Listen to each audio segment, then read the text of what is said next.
Nismo sami. Nikada nismo bili. S nama kroz život putuje često nevidljiv, ali itekako stvaran suprotnik. A njegovo ime je strah.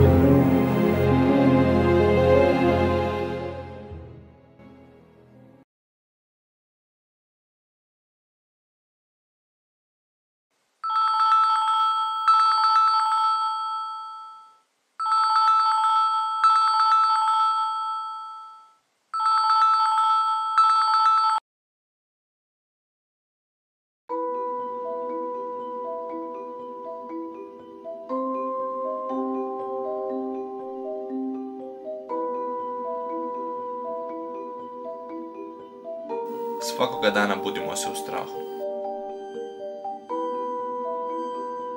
Izlazimo iz sigurnosti domova u strašan i nepoznat svijet, pun stranaca i opasnosti.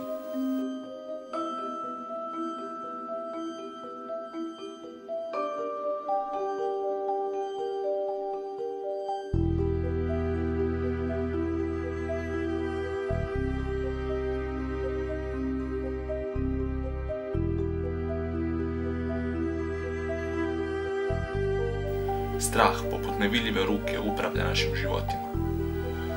Često nesvjesno činimo stvari kako bi izbjegli situacije koje nam izazivaju nelagodu. Poput termostata moduliramo vlastito ponašanje kako bi se svakog trenutka nalazili u našoj sigurnoj zoni, malom mjehuriću sigurnosti koji drži čudovišta podalje. Bježimo od straha.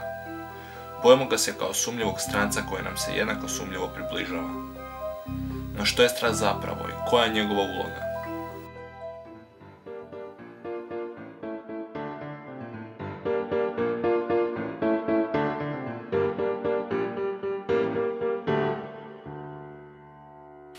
Strah je univerzalno ljudsko iskustvo, svima nam dobro poznat osjećaj.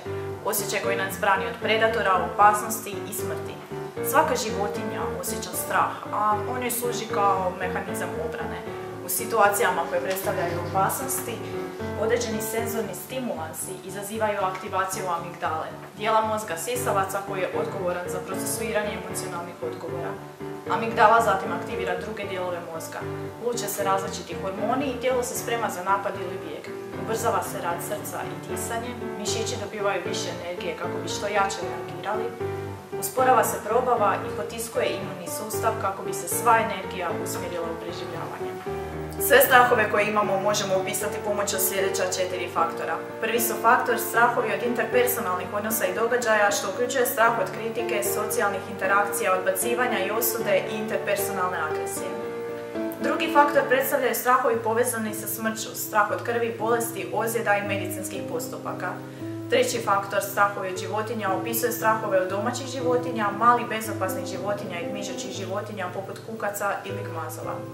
Četvrti faktor opisuje agorafobne strahove, odnosno strahove od javnih i krcatih prostora, ali i strahove od malih prostora, odnosno prostora u kojima nema puta za bijeg na sigurnost, kao što su tuneli, zrakoplovi i vlakovi.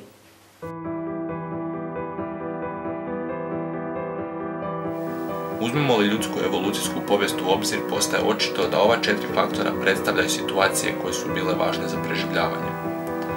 Zavirimo li u našu povijest, vidimo da je izbrazdana društvenim konfliktima koji su eskalirali te predstavljali smrtnu opasnost. Također, poniženje i osude često su rezultirali progonom iz društva, što je gotovo sigurno značilo smrt. Ljudi nemaju oštre kandže i velike zube kojima bi se obranili od predatora, već svoju sigurnost pronalazimo unutar društva.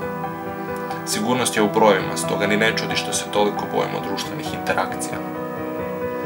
Bolesti i ozljede direktno su povezane sa smrću, tako da ne iznenađuje činjenica što se toliko bojimo tih situacija.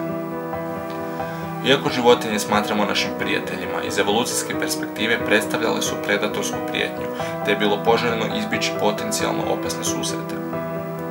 Na posljedku, agorafobni strahovi baziraju se na manjku sigurnosti usred odvajanja od sigurne baze naše obiteljske skupine. Ta 4 faktora također predstavljaju i česte fobije kod ljudi.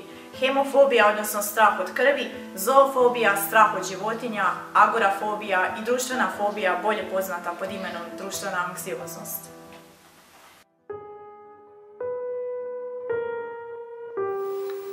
Anksioznost.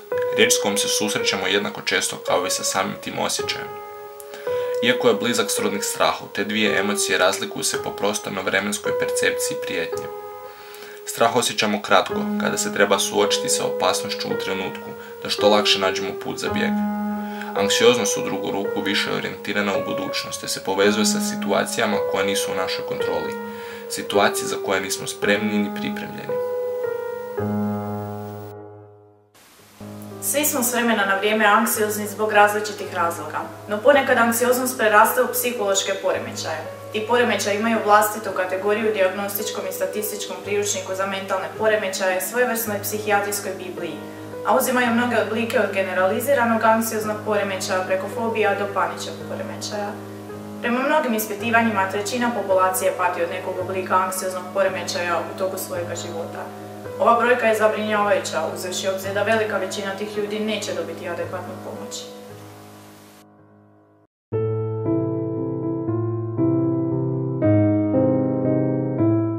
Moderna psihologija dala je dvije teorije o razvoju strahova, teoriju uvjetovanja i psihoanalitičku teoriju. Svima dobro poznat neurolog Freud, začetnik psihoanalize, dao je originalnu, šarenu i pomalo uznemirujuću teoriju o strahu. Psihoanalitička teorija govori da strah, odnosno fobije, rezultiraju konfliktom između dijelova uma ida i superega. Taj neriješeni konflikt koji nastaje u djetinjstvu potiskuje se i premješta na objekt fobije. Poznat Freudov slučaj je slučaj malog Hansa koji se bojao konja. Freud je pretpostavio da konj simbolizira Hansovog oca, a strah je rezultat Edipovog kompleksa, odnosno suparništva za pažnju majke, te straha da će ga otac kastrirati jer ga vidi kao suparnika.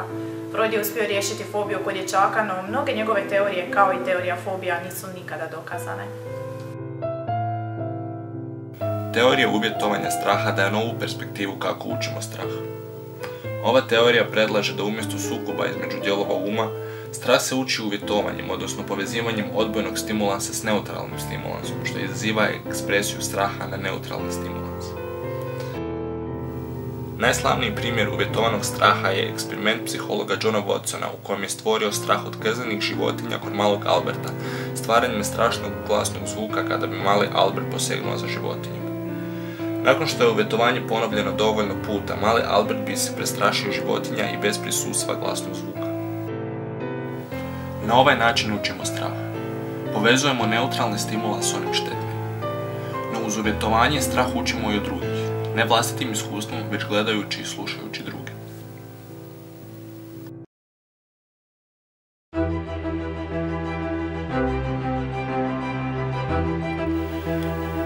Strah je dobar, strah nas čuva. Daje nam moć da se borimo.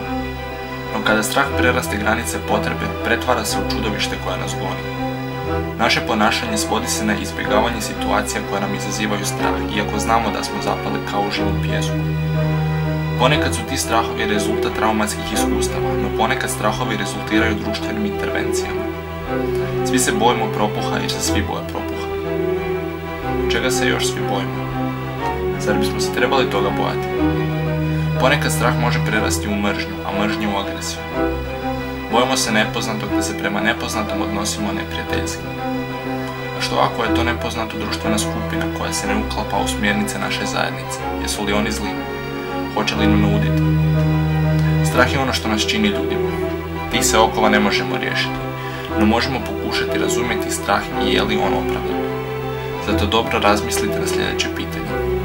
A čega se vi bojite?